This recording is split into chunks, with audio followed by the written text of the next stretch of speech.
Yes, guys, welcome back to another video. Today, we're going to be discussing the negative reason to sign İlkay Gündogan. Yes, that's right. Today, I done a stream this morning, did a stream the other day. Obviously, very hyped about the fact that we might be getting İlkay Gündogan back at Manchester City. But I asked a question on Twitter today.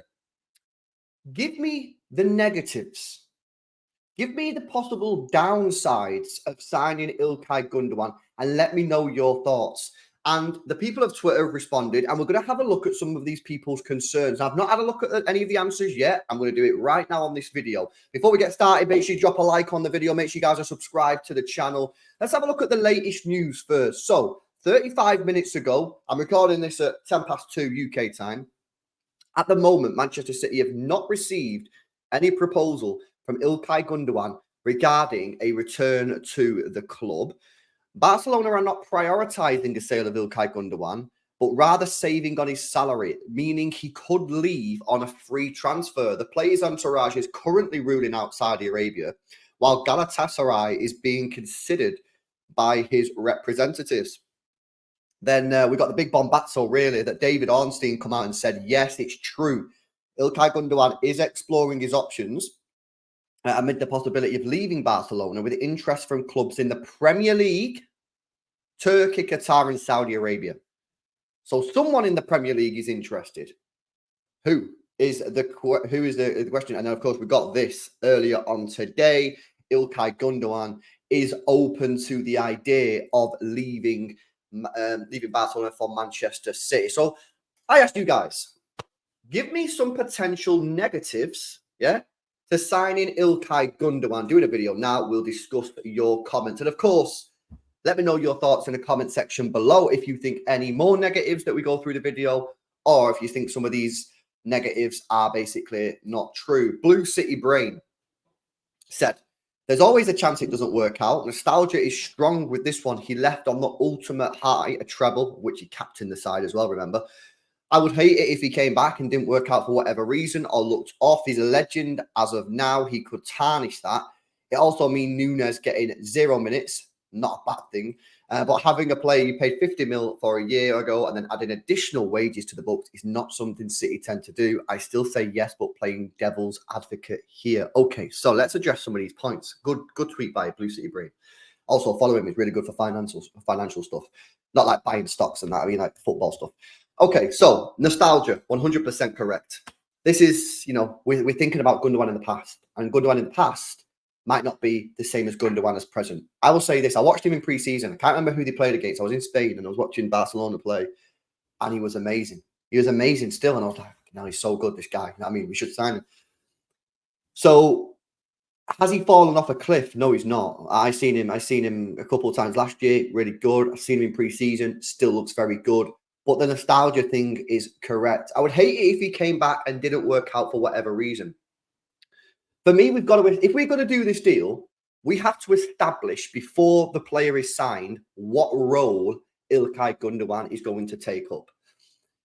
Because for me, I don't know necessarily if he's going to come straight back into the team and just play every game like he pretty much did when he was the captain. Things have changed. We play a different system now. We don't have John Stones pushing into the midfield. We've got Phil Foden playing in the middle. We have to establish a role for him in the squad, and that might be, a rotational player. İlkay Gündogan might become a rotation. He might not play every game like he did before. If he's got to accept that, we've got to make it clear that may be the case. We don't want to sign him and then 2 months later he's like, why the hell am I not playing? Should be playing. No, we have to make sure we establish his role. And we got to make sure that when we establish that role, he's got buy-in, we've got buy-in, we fully understand the position. Now, he might come in, it might turn out to still be amazing, and he might play every week. But it's the position of what role is he going to take up in this squad needs to be established. The next bit for me, it also means Nunes getting 0 minutes. It's not a bad thing, but having a player you paid £50 million a year ago and then adding additional wages to the books is not something City tend to do. Okay, let's take this bit first. Additional wages. We got to establish a wage structure for İlkay Gündogan. We can't be bringing İlkay Gündogan on in 250, 200 grand a week. He's going to have to go in at sort of 150 grand a week, which, if you have a look online, you can see the various players that are 150 grand. And let's not pretend 150 grand isn't still a lot of money. This bit for me is I don't really care because at the end of the day, we should never really have signed Nunes in the first place. It was a panic buy, right? Obviously, we all probably got gassed when we were signing him because that's what fans do. But he played 1,000 minutes, something like that last year. I just don't see his minutes going up much more than that anyway. He's not played, he didn't play yesterday. I just don't think Pep trusts this guy. And ultimately, yeah, we paid 50 mil, but we should never have paid 50 mil. And the fact if you sign Gundogan or not, that doesn't change the fact that you should still never have paid, you should never have bought him for 50 mil. I just don't think he's going to play a lot anyway. I listen, just for clarity, I like Nunes, but I don't think he's the right fit for Manchester City. I don't think Gundogan signing has any impact on the minutes that Nunes is going to play because I don't think he's going to play that much. My personal opinion. Good comment that from Blue City Brain. Let's have a look at some other people's comments. What's this? The cascading repercussions of re-signing Gundo are just bad, man. Another 8 means Pep doesn't touch De Bruyne, Foden midfield, and Foden sticks inverting from one of the wings the majority of these minutes, results in less Doku, Savio, and Bob minutes. Okay, good comment from Phil Castle. For me, Gundogan isn't just an 8. He can play in that 6th position that we need for Rodri. Now, I know Kovacic did it yesterday and did a decent job, but we still got dominated in that first half in the middle of the park until the second half when Bernardo dropped back. The De Bruyne the De Bruyne Foden thing is interesting because I don't think we're going to see that much De Bruyne Foden playing together this year. I just don't. I have a feeling that if you're playing direct wingers, in Doku and Savio or Bob when he comes back, I don't think you're going to see a lot of De Bruyne Foden. I think Foden and De Bruyne are going to be heavily rotated. I think Foden might have a few more minutes on the wing this year anyway, as much as people won't want to like that, and I don't like it either. I think that's just the way that we're going to play. I don't think we're going to see De Bruyne Foden in the middle together that much anyway. Could be wrong, but that's my view on that. Results in less minutes for Doku, Savio, and Bob. Well, if Foden does go back on the wing, that is true. Good comment. The City Shack says he left on such a high. That's the only negative, but I don't think he could taint his achievements, so there isn't many. I agree. Stop pretending this guy's in a wheelchair. Like he's still a top player that can get around the football pitch. I've seen him do this. You know what I mean? He's not fallen off. But I get it. People are scared, man. And it's the same reason why people often say that they don't want Company as the Manchester City manager, because it's like, oh, he's such a good player. We don't want to ruin it by bringing him back as a manager and turns out to be trash. It's the same sort of, scared. We got his legacy. Let's protect the legacy. But for me, yeah, you're all missing the romance of the game, yeah? Gundogan could come back in and just be just as good or go up, take us up to another level again. Just like maybe Vincent Kompany could come in as a manager in a few years' time and do really well. People are scared of the negatives. But for me, again, I think that you've got to look at yourself there for me, guys, yeah? Because if Gundogan comes back in and he doesn't live up to the hype and I'm not going to be like, oh, he's a dead baller. I'm just going to be like, yeah, he's 34 in October. Do you know what I mean? So you've got to separate it. If Vincent Kompany became the Manchester City manager and didn't do well, I can separate Vincent Kompany as a player and Vincent Kompany as a manager. I'm able to do that. If you can't do that, then you need to change the way that you look at it. You know what I mean? It's the same, similar. I don't want to mention this football club, but it's probably similar to the Ollie stuff at United. You know what I mean? United fans should be able to differentiate Ollie as a player, who obviously scored the goal that won them the Champions League in '99, and Ollie as the manager. If you can't do that, man, I don't know. Let's have a look at what Tom says. He says, on a free, it absolutely makes sense. It would be negligent not to do it. Can't see City buying for a fee, though. Think if it involves a fee, he goes somewhere else in Europe or on a free. On a free, we have to be there. Can't run the risk of Arsenal getting hold of it. Surely he's not going Arsenal, Tom. Surely he's not. Yeah, it depends what fee they want. I mean, a couple of the sources are saying that they don't necessarily want a fee. They're chill. They don't need a fee. They just want to get him off the books. Himalayan Blue says only negative can be the fee to Barca and his salary, given he won't be given a deal longer than a year. Well, something it's interesting as well, because you said he won't be given a deal longer than a year, and that could be a potential stumbling block anyway to sign Gundogan. But for me, there's loads of ways that you can structure this deal. He said he wants to get into coaching. He's going to be 34 in October. So next season, he'll be 35. You could offer him a two-year deal, 3-year deal, and you can include clauses in there to say, look, if you turn out to be crap or you ain't got the legs anymore, we could move you on to New York. You could transition into a coaching role. This is one of the benefits of the CFG, is that we can offer these players solutions that other clubs can't. We could say to Gundo, I will give you a 2-year contract, but Gundo, if you turn out to be no energy in the legs next summer, the options are we can move you on to New York, yeah, which will be a great opportunity and great experience for you, or you can just sit on the bench, or we can move you into a coaching. This is when you have a player like Gundo, yeah, and they feel at home at the football club and they're buzzing at the football club. They feel like it's part of them.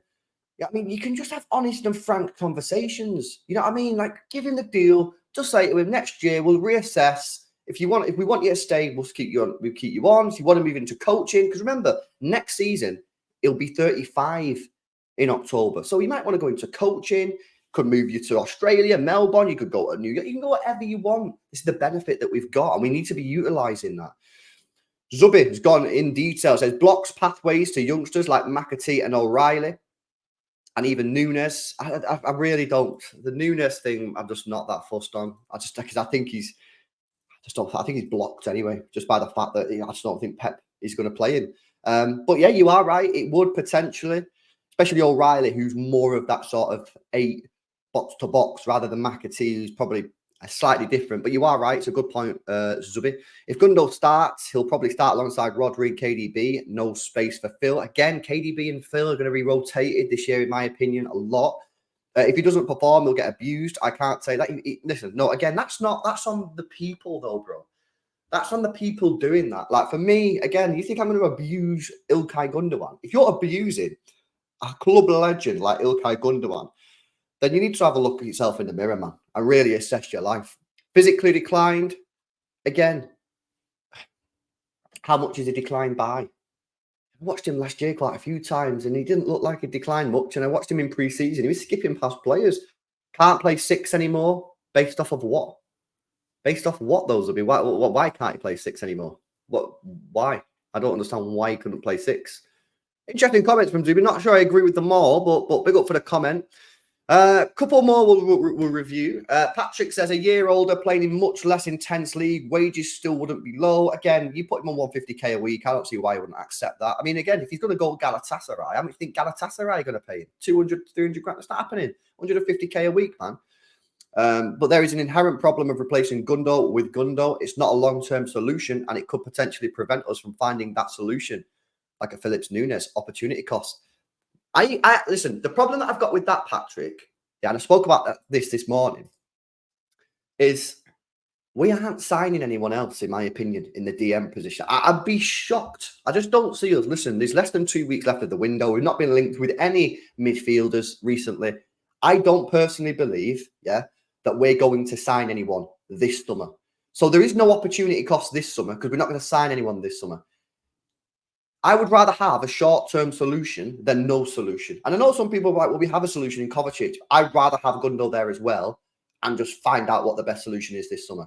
If you give him a short-term contract, whether it be 2 years or 1 year, then there's no opportunity cost next year. And again, like I go back to say at the beginning of the video, that having those honest and frank conversations with Gundogan, if you are going to sign him, yeah, identifying what his role is in the squad. If you have these conversations at the beginning when you sign him, you won't have any of these problems along the line. If you don't, if you just act rash and go, come on, Gundo, come back in.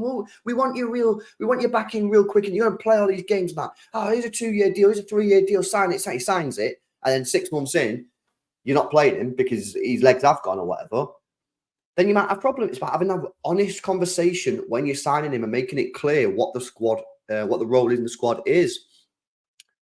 Dylan says, as someone that's avidly campaigning for us to bring captain back, the only negative I found so far is the minutes to go around. Either he would have to cut his for Foden, KDB, Rodri, Bernardo, or one of them cuts theirs, which KDB and Rodri rest days has always been the goal. Yeah, for me, listen, Alvarez is gone. So those minutes that Alvarez got at the first part of the season, KDB is going to take. But KDB can't play all those minutes in the first place because he can't play every 3 days all season. He can't play 50 games. We need to be really, really careful with the minutes that KDB gets. We need to manage those minutes 100%. Foden as well. Listen, I think there's a bit of an obsession going around with some people that Foden needs to play every game because, you know, I don't know, some City fans want these Saka Foden debates and Jude. Listen, football club first. What's best for the football club? And for me, if you bring in Gundogan, there is plenty of games to go around.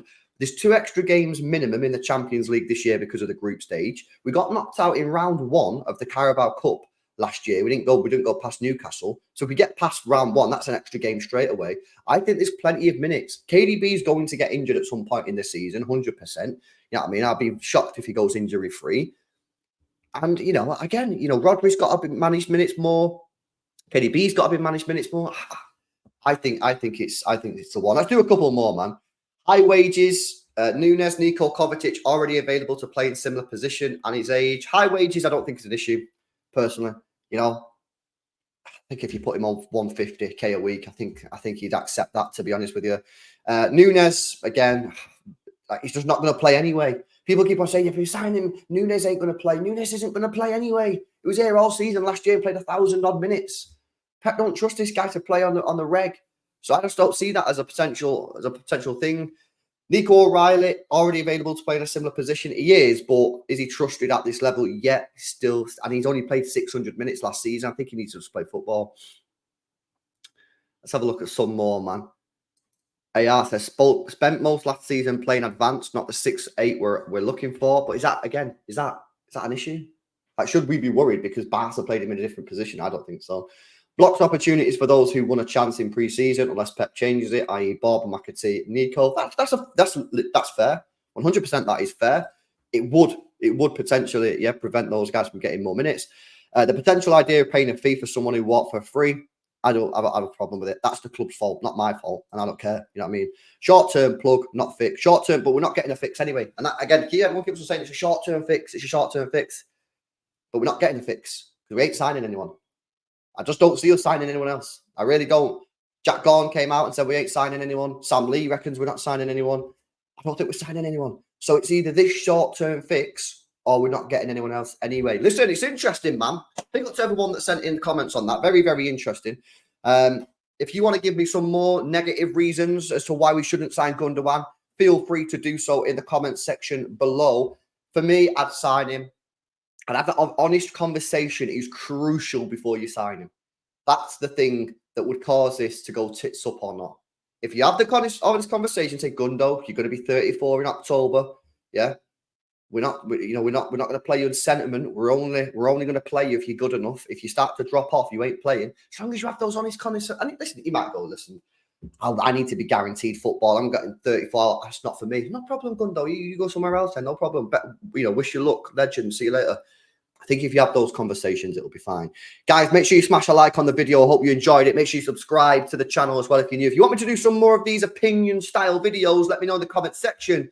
And I'll be back tonight for the Leicester versus Tottenham watch-along. Catch you in the next one. Bye-bye.